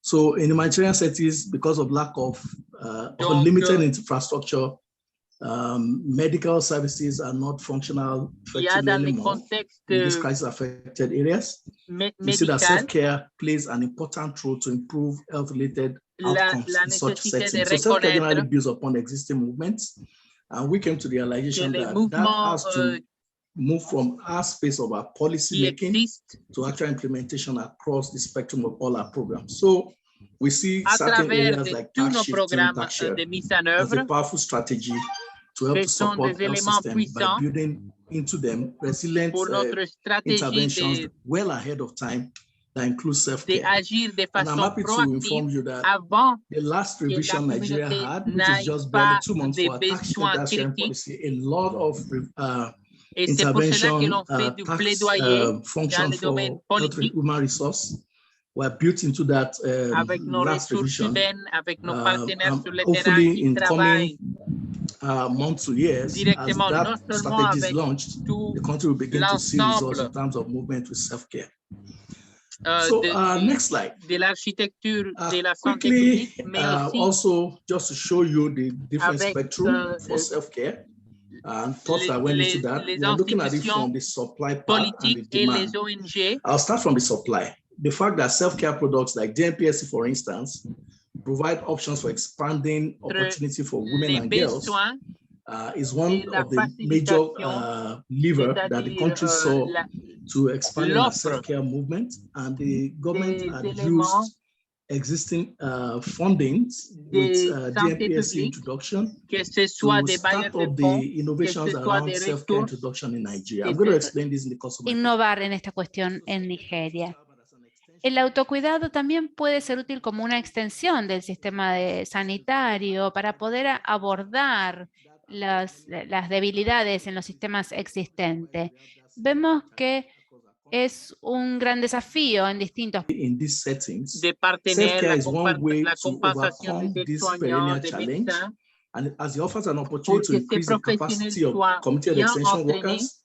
And also the fact that we also take power from the usual paradigm, we're going to do a paradigm shift to empowering people to be able to take control for their health. We also saw that there are times where we have refugee community and extension workers who are equally displaced. These are also people that can be trained to promote and support self-care intervention in these situations. On the demand side, we see that when we reduce barriers, increasing awareness, then we are able to also improve self-care intervention in this crisis situation, and making self-care commodities available also helps us to reduce the barriers that people have to care seeking, because they can actually get information that will remove stigma, and also the lack of privacy and confidentiality that happens with the health facility situation is also removed, because self-care gives this opportunity for people to be able to do basic things for themselves. Migratory populations, we know, are very essential to be empowered to meet the demand for contraception, and other self-care products in these populations. Next slide. So what's the state of self-care in Nigeria? How far have we gone in adopting our self-care line? I'll just show us quickly that since 2019, when the WHO guideline was released, Nigeria has taken several steps. First, adopting that guideline to our own context and starting the implementation. I think we've gone to a phase of scaling up intervention at the sub-national level. Nigeria is a big country. It's a huge, I think I always say it's about 36 countries in one, given our population and landmass. So we are hopeful that as the government is leading in scaling up these across all the states, that we begin to see results in coming months. But the greatest, what makes me happiest is the fact that the government has seen the need for this intervention and are taking that commitment to improve self-care by including that in our FP 2030 recommitments, which we just recently launched like 2 months back. Next slide. So our national guideline for self-care looks at 5 basic recommendations around sexual, reproductive, and maternal health. Central to this, with the fulcrum, is the NPS SI and other family planning products like the oral contraceptive pill. We're also looking at issues around fertility, home-based. La recomendación 12, 13, 14, 15, 16. Cómo se trabajan con estos kits autoadministrables, también el cuidado después del aborto y otros productos, por ejemplo, como el uso de los condones. Ou autre. Et avec ces différents outils, on a fait un plan stratégique pour la mise en œuvre. We support from partners like the White Ribbon Alliance, Access Collaborative, Pathfinder International, WHO, Association for Reproductive and Family Health, and others. We have been able to advocate to about 16 states in Nigeria, as listed on my chart. And the schedule of those interventions is to have a first level engagement with all the critical gatekeepers in the state, from the government, civil society, vulnerable groups, like sexual workers, people living with HIV and others, the public and private sector providers, looking at the pharmacies and patent medicines who are good levers for starting up implementation, to professional associations and regulatory bodies, women groups, and others.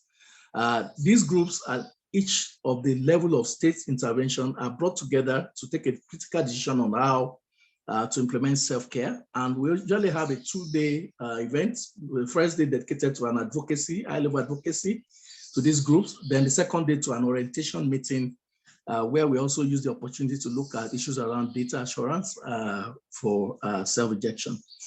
Next slide. So the objective of this intervention is to disseminate the national self-care guideline. But more importantly, we want to see how we can provide direction for the country on delivery of self-care intervention in sexual, reproductive health and maternal health context. We have been able to do this in two of the humanitarian. Faire avec succès la mise en œuvre de ces guides nationaux qui peut être mise en échelle dans chacune des régions, dans chacune des communautés partout dans les pays. Et on a travaillé avec les décideurs politiques, on a travaillé avec les prestataires de services, surtout dans le niveau sous-national. Has been one that we found overwhelming in terms of their commitment to ensuring that this takes up effectively in those contexts. And we are hoping that in the next few set of months, we are going to see what kind of response we can get from raising this awareness and ensuring that we get the state actors to buy into this context. Next slide. I'll just show you a few of the self-care products that we are hoping to scale up in Nigeria. This spans from a range from prevention of sexual transmitted infection drugs, medicines, to eliminating unsafe abortion, to products that are centered around maternal and child health. I'll put them in a bucket on the slide so you can see them clearly. We also discuss issues around diagnostics, things like pregnancy self-test kit, malaria self-test kit, which are historically been in the country, but putting that all together as a self-care intervention is one way we are looking at the country to see how much you can harness these products and maximize their use. Family planning, of course, at the center of all of this, because the driving force has been the driving force for most of the interventions around self-care in Nigeria.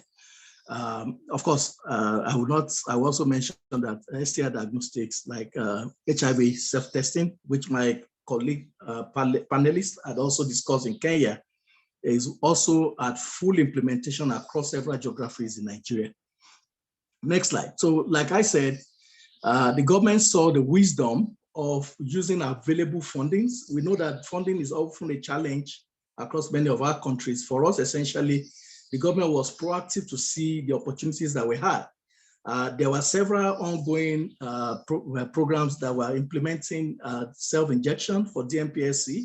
What the government had to do was to take that opportunity to ensure that these partners come in to support the initial development of the guideline and also the first set of advocacies that has happened. And we've had severally conversations around how to take this forward. I think in the next few months, we are looking at coming together with a full package of a plan of how to continue to leverage this funding. Donc, on espère que nous pourrons continuer à travailler dans ce contexte avec cette stratégie qui est déjà a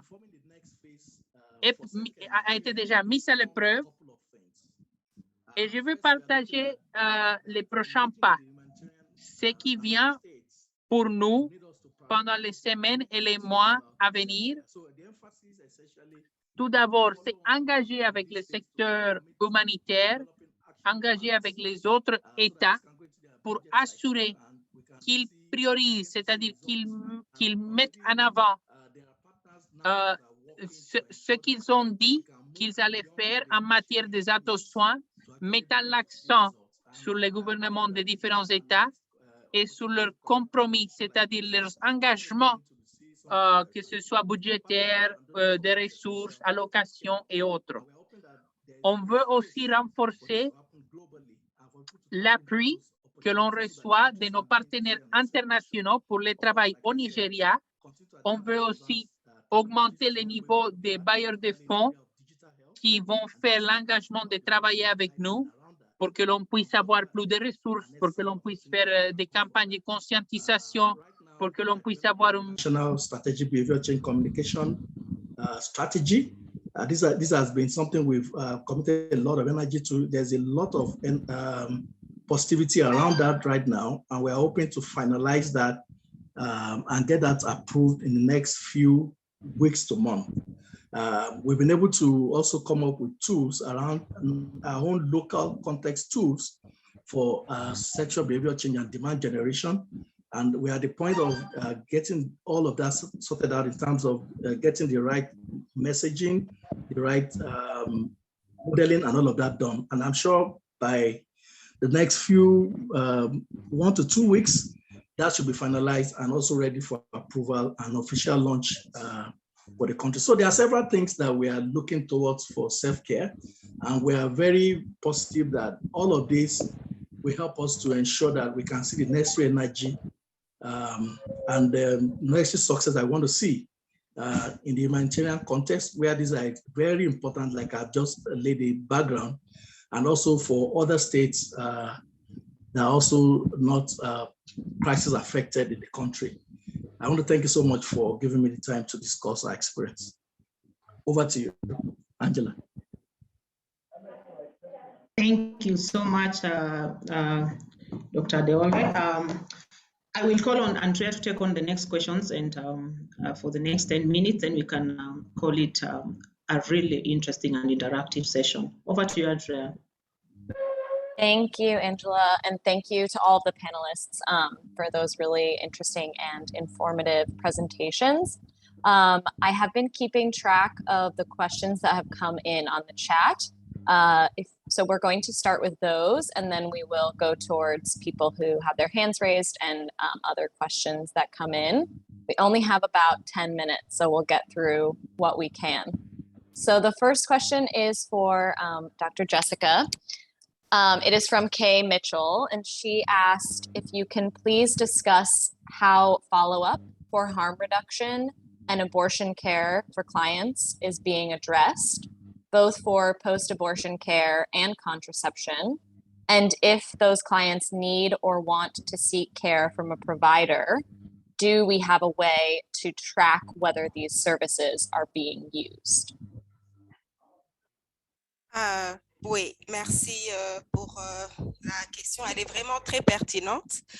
Et en fait, un élément Thank you for the question. It is very relevant. And because the pharmacy providers have been trained as part of their information, the information that they have been trained to give. Dans un centre de santé le plus proche de là où la cliente a pu avoir les services.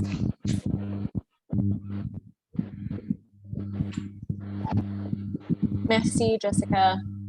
Thank you. Désolée, je n'ai pas fini. En fait, je disais, voilà, donc que le pharmacien, oui, le pharmacien donne aussi l'information à la cliente. The pharmacist gives to clients the information as it relates to the service or the contraceptive medicine that they are getting. And in the 3 different provinces, the pharmacists came back. So we did a follow-up study in North Kivu, South Kivu, and Tanganyika, and we saw that the clients came back. More than 50% of the clients came back to the pharmacist to do follow-up on their contraceptive service.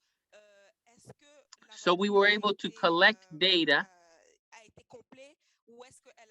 and the pharmacists were trained to ask questions. So we were able to collect that data through the pharmacist and gather feedback from the community, from the clients, the patients. And it was a significant number of clients that we were able to collect that data from. I hope that answered your question, Kay, and if not, we can follow up after the session. The next question I'm going to take is also from the chat from Christiana Asala. I think if any of the panelists want to jump in and answer this, it is a general question. She says that there's a challenge of affordability and availability of self-care products in humanitarian settings, and wants to ask if any of the panelists can share their experiences around mitigating this issue of cost in these settings. Does anyone want to jump in and take that question?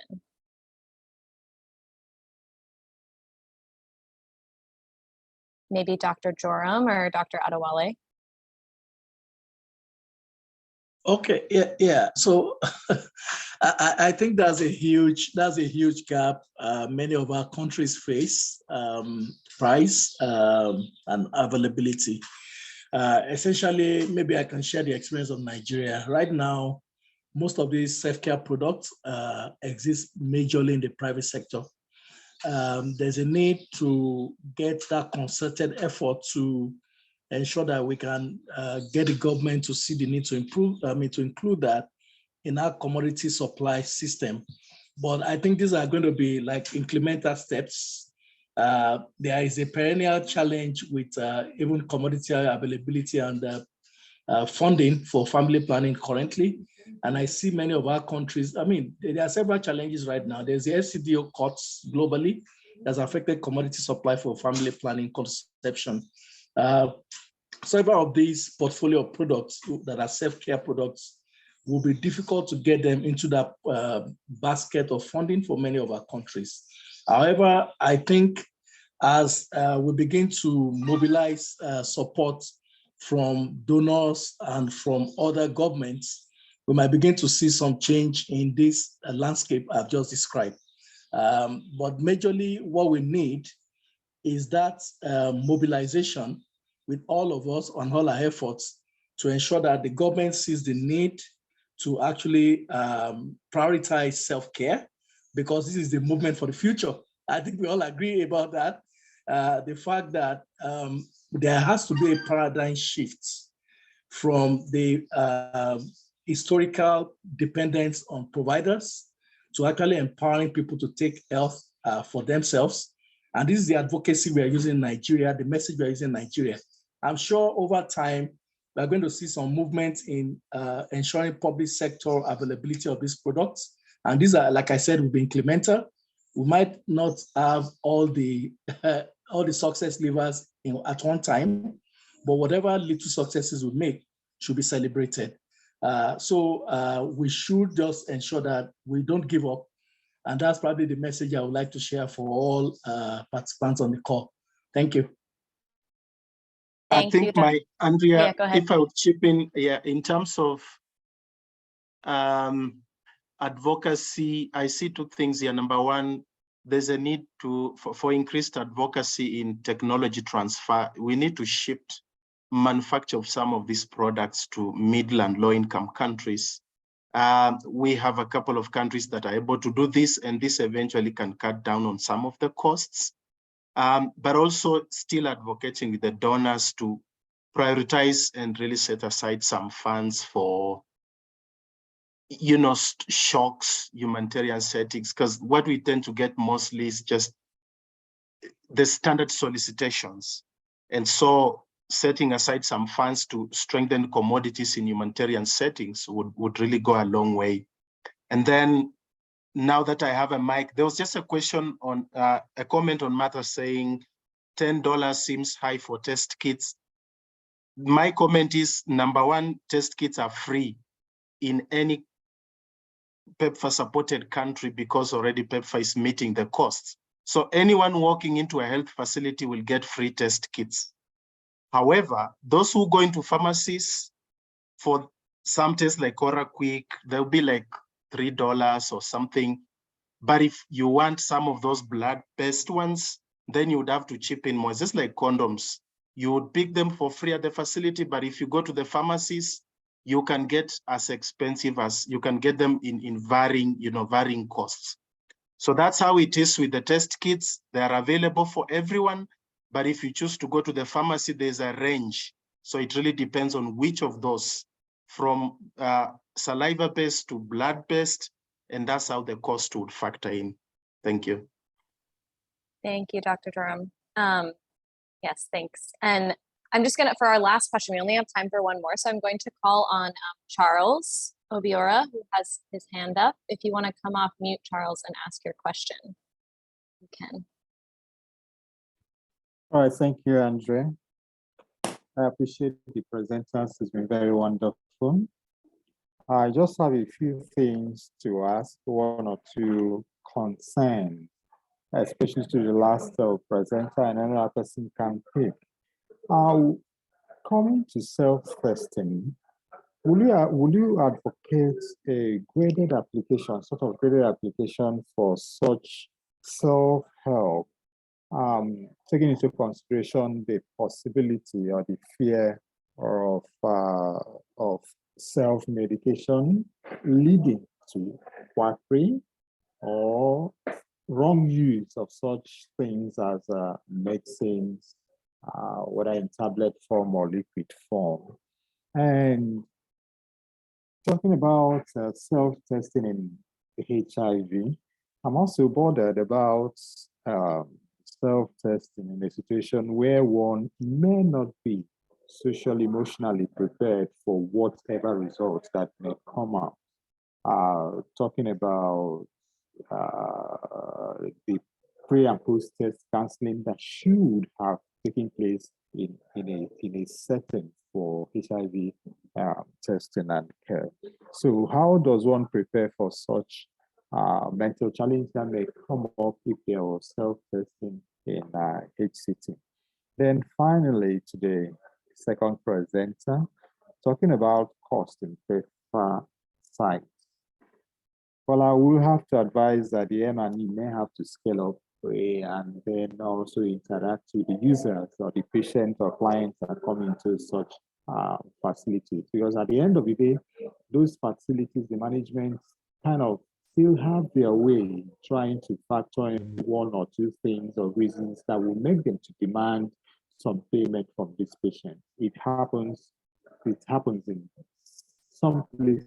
I will have to begin calling names here now, but something like HIV testing is meant to be free. There are some facilities they find patients being asked to pay some, not just stipends, not because they're going to pharmacies to collect these things, but even in the mainstream laboratories, they still do have to pay for this. So I think the MNE may have to scale up this in order to mitigate people not accessing care because of cost. Finally, a particular facility that I know, the cost for testing for HIV is quite as high as or comparable to what you can get in a private setting. I think that will be all for now. I would appreciate your response. Thanks, Andrea, for having me. Thank you. Thank you, Charles, for that question. So we only have 4 minutes, so I'm gonna send this to Dr. Joram. Dr. Joram, if you could address particularly the first question first, as someone else asked that similar question in the chat, how to avoid potential misuse of when delivering self-care products.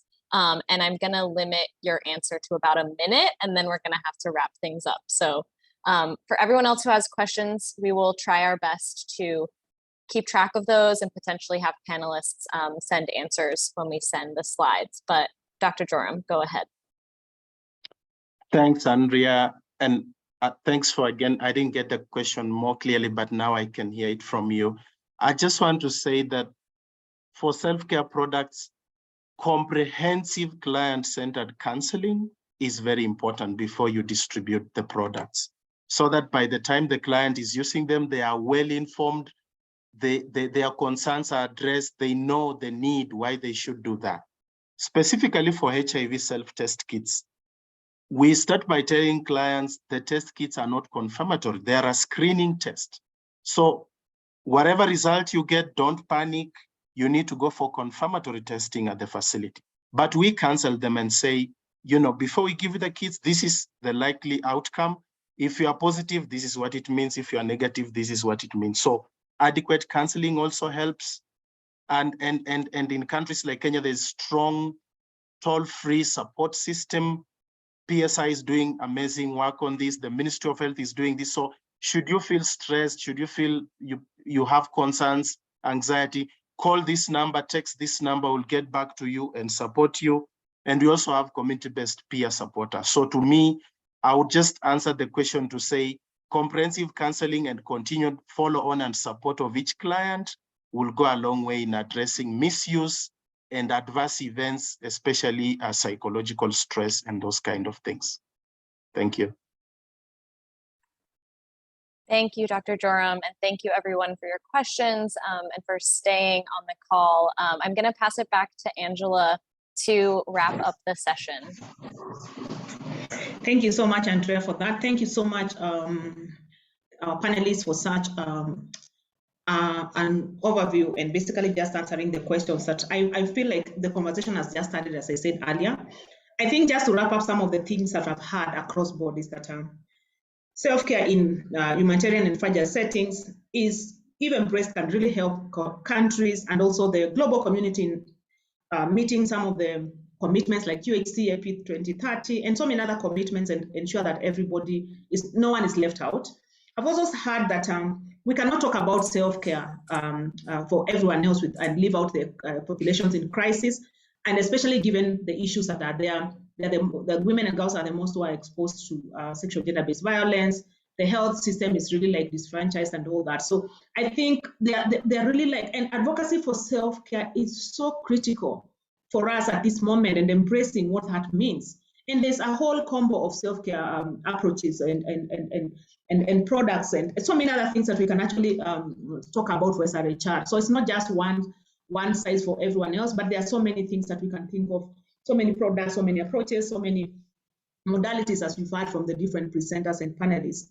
At this time, I want to, Kim, if you can project the next slide, I would really want us to invite you to our next event that is going to be looking at ways to remain engaged. I mean, we're looking to ways to remain engaged. We have an event that is coming on the 26th of July that is looking at, Kim, are you able to project the slide, please?